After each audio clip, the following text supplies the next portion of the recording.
Hello. Hi. Hello and welcome to The Crow's Next. You're looking at Scotty. Steve? We want to talk to you today about a place we love. A place we've been back to again and again and again. What's that place? Half Moon Key. Is that how you say it? And it's Key. It's not K or say, it's Half Moon Key. I'm sorry, Carnival, that you want to call it Relax Away at Half Moon Cay, because I'm going to say Relax Away. I'm going to see Relax Away at Half Moon Key every time I say it. Well, and Royal Caribbean started this abomination with, what is it, Peaceful Day at something. I think I pointed out to you, it's anything but peaceful from what I've seen. Holy cow. It's perfect. It's a perfect day. Perfect day. At Coco. I'm going to say Key. Anyway. But we digest. So. According to my favorite dictionary, Merriam-Webster, the word preference is for pronunciation is key. K is the secondary pronunciation. It comes from the Spanish Cayo, from the native Taino. Yeah, well, Webster's has just thrown in the towel, I think. They let all kinds of crap in. So They let things in as alternates. yeah, anyway. This is going to be an argumentative one, huh? Yeah. All right, let's get on with it. We've been there 6 times. I was thinking about it. I thought we didn't go one time, but we stopped one time because the waves were too big. We anchored off the shore of Half Moon Cay in the New Amsterdam. Holland, America. And the waves were too high to run the tenders. So we got there. We didn't get to go. But later that week, It calmed down and we got to go anyhow. They squeezed us back in at the end of our cruise. Right. When was that cruise, ladies and gentlemen? It was in March of 2020. Yeah. The cruise to nowhere, to almost nowhere. Yeah, being disappointed about not going to Half Moon Cay was only part of the deal. There's a lot more to it. Yeah. It is one of the very nicest beaches we've ever seen. I think it's safe to say. It is. What makes it so nice?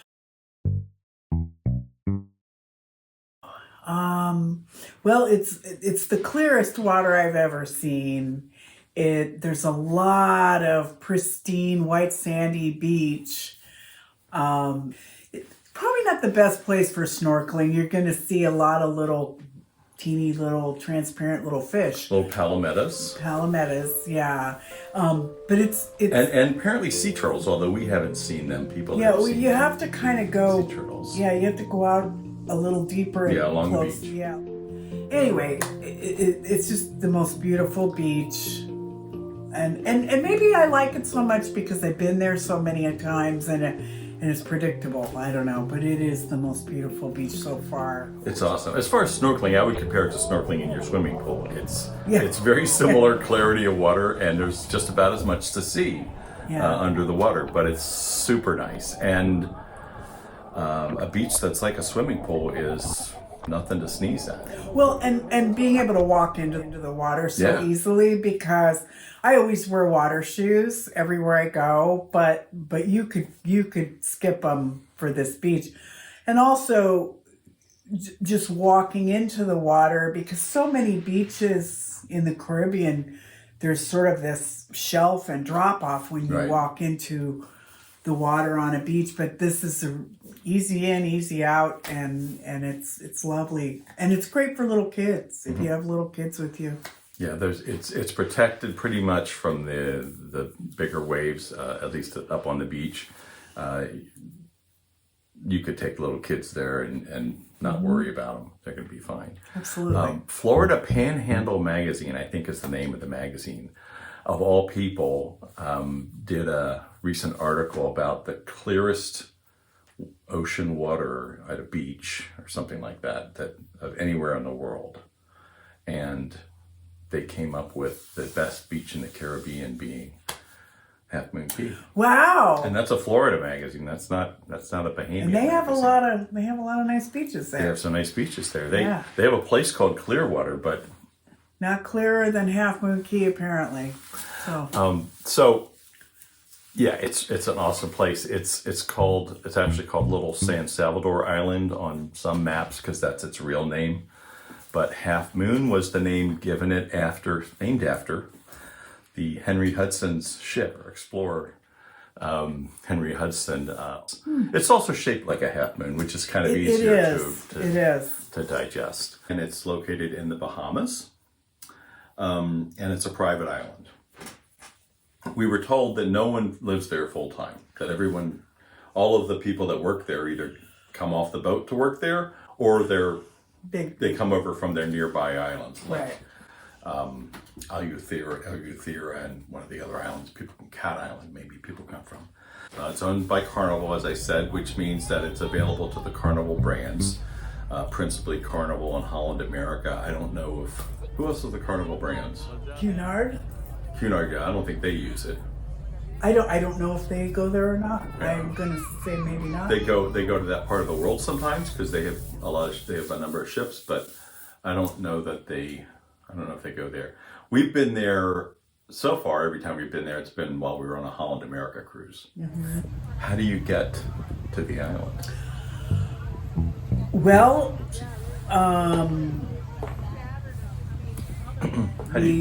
we pull up close to the island, but there is no dock. Not today. Not today. There's no dock there for the boat, at least the big boat. The ship. The ship, the boat, the conveyance, whatever you want to call it. Anyway, we have to tender. A tender is a ferry kind of a thing that takes you from the ship to the island. And that's how you get there thus far.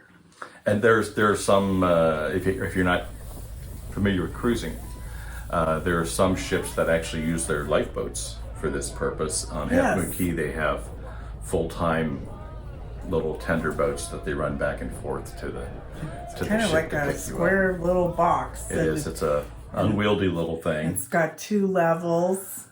That, you can go up top or down below. You get a nice view of the ship and the island. Great for taking pictures. It is. But that's the way you get on. The whole island is about 2,400 acres in total. The main beach is 2.5 miles long. Most of the experience you're going to have there is staffed by people that came over on the tender from your ship the same way you did. They start running a little bit before they allow the passengers. Right. And they ship a bunch of the crew and customer service people from the ship over to be doing the same thing more or less on the island. There's also some people that work there, but nobody lives there full time. It's a lovely little protected cove, but you can't pull a ship all the way in there. So you'll see in everybody's photos that they take at Half Moon Key, there's always a cruise ship just off the beach because that's where they sit. And it's pretty picturesque. It's lovely to see them sitting there. Mm-hmm. One time we went and there were actually 2 Holland America ships on Half Moon Key at the same time. And it was kind of a cute little picture. So you get on these little tenders and just like with any other cruise port that you can't tie yourself up to a pier at, they wait till they fill it up and then they drive it on into the little dock, and then you walk into the little plaza. It's well appointed. The way I would describe it is basically it's a beautiful natural setting with some very artificial stuff slapped on top of part of it. Yes. There is an imaginary little town plopped down in the middle, so you can be forgiven for thinking, oh look, this is where the natives hang out, but it's it's Disney-fied. Well, but not as much as a lot of other ports. I have to say, they what is there, at least in this moment, is necessary. There's there's no Diamonds International. Yeah, it's not got all the commercial stuff in it yet. There's not a Senor Frogs. No. there's a couple little shops. There's a bar. There's a water sports There's little more bars. place to rent. Rent stuff for being out in the water and to rent clamshells and stuff. It's super easy to do, but yeah, it's a beautiful, beautiful natural place. When you say super easy to do, it's super easy just on its face. Excursion too. I mean, you get over there and oh yeah, there you are. You're at the beach. So yeah, it's about a 15-minute ride on those little tenders. You're almost immediately at the beach. Mm-hmm. What happens when you get off the tender? Get off the tender and there's a little welcome sign, archway. There might be somebody there wanting to take your picture. Oh, yeah. So they can sell it to you later. And there's some little shops, there's a small straw market in the square. It's a little plaza. There's public restrooms. There's a bar. There's a place where you can rent a clamshell, which is sort of a guard from the sun, the relentless sun that is sometimes there, or paddle boards or whatever they have there. As you walk in, you can sort of glimpse the turquoise blue ocean. Oh my God, the color between of the water. the trees or between the bushes, and it's very exciting when you walk through and we're almost there. We're almost to the water. After 6 times there, the part that is the hardest for me to get over is that color of the water. And of course, it's several shades. It starts at I don't know the names of colors, but it starts at a turquoise. It moves to an aqua. There's a gradation of color. Yeah, and you can see all these colors, and it looks fake. It looks like somebody put a filter on your eyes because it's amazing, the colors. And of course, that's the way it looks at some beaches. It's this color, or it's this color. But it blends to this color as you go. Yeah. We didn't dress for this, but imagine that we did. Here's the things that they have on Half Moon Key. They have cabanas. There's a bunch of cabanas, but there's not so many that you're going to be able to get one. If you really want the cabana experience, and a cabana is like either a small 1-story sort of open-sided cabin, Beach shack, up to a 2-story hot tub equipped. There's even something they call the Private Oasis Grand Cabana. So if you want any of those kind of things, if they announced the availability of excursions on your cruise more than 5 minutes ago, they're gone. Well, and they call it grand for a reason because it's $2,000. It's about $2,000, yeah. We've paid less than that. We paid considerably less than that for some of our cruises. So there's these cabanas. They're lovely. They're a wonderful experience. Unless you're independently wealthy, you're probably going to go in on it with some friends because you can do that. It's a way to get in the shade. It's a way to entertain yourself. I guess you could pile up a bunch of drinks there and not have to go for a walk to get them. All those kind of things. It's the good life. We've never done that. We've walked past them plenty of times. Yeah. And like I say, they're gone. Well, and you're right after they become available. You pull in at 8 a.m. and you got to be back on board at 3 or 3:30. This is real estate that you don't get to keep. Very true. There's the aforementioned clamshell sunshades. They're called clamshell because they open up to cover most of your 2 lounge chairs that fit underneath, and they're open to the view of the ocean and the waves and the eyeballing all the people that are going by. Most people that are our shade need the shade because it's, as Scotty said, it's just so sunny and so intense. hot. It's wonderful, but it's intense. We've never gone on a day when the weather wasn't beautiful. I suppose it's technically possible. Yeah. But we've never been there when it's not amazing. We've never not had beautiful weather. No. So those are a wonderful thing that we have definitely experienced, and we always try to. We're about to take a cruise on Carnival that we tried to get them, and they were already sold out. Even those were already sold out. So They're located along the beach as well. There's restrooms here and there, plenty of them, just a little bit of a walk. There's plenty of bars, I think it's safe to say. I haven't counted them up, but there's plenty of bars. Also, you can get drinks brought to you while you're sitting on the beach. You can get drinks over at the place where there's food. If you're going there to have a drink, you're not going to have a problem finding that.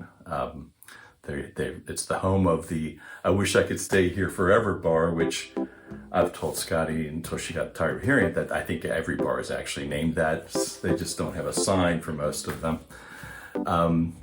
There was this awesome thing called the Pirate Ship Bar, which was a fake pirate ship built pretty much right on the beach, that they call the Captain Morgan rum bar, I think.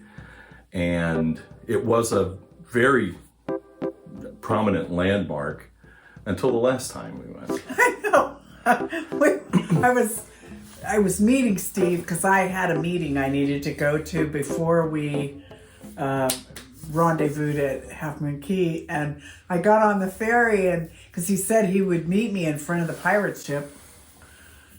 There's no more pirate ship. There's no pirate ship. And I should point out the reason that was necessary is you don't have cell phone service on the island. You don't have Wi-Fi on the island, not today anyways. So if you're not going over there at the same time, you have to figure out a time and a place that you're going to meet up, because there's no way to get a hold of anybody. And there's plenty of places you can... Your onboard Wi-Fi is not available. There's no messaging system that I know of. One question is, does your drink package, can you use your drink package on the island? No, I don't believe you can. Okay. Some reports have suggested you can buy a special drink package for the day while you're on the island. Okay. I don't drink quite that much, so I haven't done that. But no, your stuff that your drink package that you've arranged for on the ship doesn't work on the island. But the food is covered. Yeah, everything, the food and the very basic, the same drinks you can get for free on the ship, you can get for free on the island. We'll come back to some of the things you have to pay for in a second. There's also, among the facilities, there's an adorable little chapel. There is. And we should have used that as the landmark, but I thought that stupid pirate ship would never go away. Yeah, well, I don't know what they did with it. It seems like they may have torn it down. Storms may have gotten to it and they may have torn it down, but somebody has also suggested online that they might be building another one in the exact same spots. I don't know. It seems like probably a good place to make some money for the cruise line. And you realize, I'm not going to get too editorial here, but you realize the reason these private islands are becoming so prominent is they are a cash register. They're a money generation machine for the cruise line. They own everything that happens on that island. All of the money flows to them, and it's a pretty good deal for them. But like we say, it's a wonderful island. We haven't been to the other private islands, but if they were all like Half Moon Cay, I wouldn't mind. It's a beach day. I mean, if you don't want to pull out your wallet, you don't have to, because the lunch is free. The drinks that you can get for free on the ship are there on the island. I mean, you can have a fun beach day. Your iced tea, your lemonade, your water. The food is good. Yeah, the food is cookout food. It's burgers and dogs and macaroni salad. It's like going to a cookout, and you have the most beautiful beach in the world right there. So you don't necessarily have to pay. No, and we usually don't. We usually rent the clamshell, and maybe I'll buy. Sometimes if a guy comes by, yes, I will have a beer. Thank you very much. I will, and I use my ship card. I don't have to pony up. You don't have to bring any money. Right. Yeah, And even though you're leaving the ship confines to go to the Bahamas, there's not really an immigration situation or anything like that. You just have your ship card at all times to let you in and out of things and pay for things. So our next cruise that we're going on Carnival that's going to Half Moon Cay lists 28 different excursions you can take. Wow, really? And that's not all the ones that we've heard of in the past. Now, some of these aren't excursions, but they're listed as excursions. They include things like that private oasis, the Grand Cabana, or as you cleverly pointed out, the Two Grand Cabana really is what it is. It's $2,050. It accommodates 12 people, and it includes a staff. Right. Have you always wanted to have a butler for the day? For that amount of money, you can have a part of the day butler. Poor guy probably is a cabin steward back on the ship, but he's now on the island. He's a butler. Yeah. I think there's somebody that provides food, whether that's a chef or not, I don't know. There's a little staff. They're down from the private oasis. I think there's just one of those that accommodates 12 people. There's the beach villa, which is 1,000, so that's a grand villa. There are the regular cabanas, which, as we said, are basically little, they're like, I don't know what the size of them are. They're like 15 by 15 and open to the air. Does that sound about right? Yeah, and they might have a refrigerator or, there's no restroom there, No. but they do have a little cooler. They have a bucket of ice and a place where you can catch some shade. They have air conditioning, even though they're open to the hot bay. Yeah, like if you had little kids, it would be probably a good thing to have. They're available with or without accessibility. Some of them are accessible. They're $700 for the cabana. There's an island retreat day bed. I've never seen this before, and there's no picture listed on the website, so it's pretty new. That accommodates 4 people. It's $150 for the day. So it's a 4-person bed under some shade of some kind. I think I can imagine what that looks like. It's a little mini tentish kind of a deal. It's an awning or something, and yeah. There's the much beloved by us clamshell sunshade. Not everybody loves them. We love them. It's about $50 on this cruise. We paid $70 on the last cruise we were on to use one of those for the day. Well, it gives you a little. I guess pricing is variable. Yeah, it gives you some privacy, a little privacy. There's a place, you kind of slide your little bundle of whatever you brought with you under your chaise lounge, and you have your little cave for the day. It's 2 loungers and a little portable temporary cave. Yeah. And like I say, if you're like us, you need to get out of the sun sometimes if you're there for a period of time. So that's pretty useful. Those do run out also eventually, and although you reserve one ahead of time, you don't reserve a specific one. So if, like us, you've rented a clamshell sunshade for the day, you want to get on over there relatively early and claim one that's in a location that you want. In our case, close to the stuff. Some people would prefer to be away from the stuff, and that's okay too. You can rent an umbrella for $25. You can rent a locker for $10. That's the facilities you can rent. Now,